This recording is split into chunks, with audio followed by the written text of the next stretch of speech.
as that one hits Contreras after the home run and the bat flip earlier.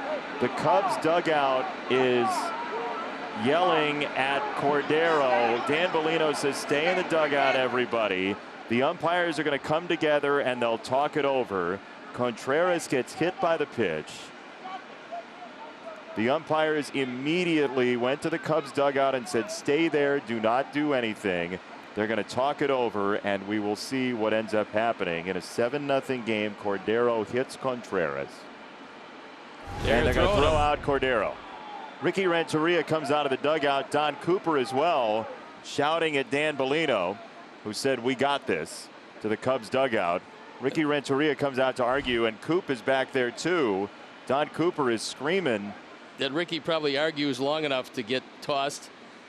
We'll see. Ricky Renteria is incensed with Dan Bellino. Don Cooper thrown out of the ball game, by the way.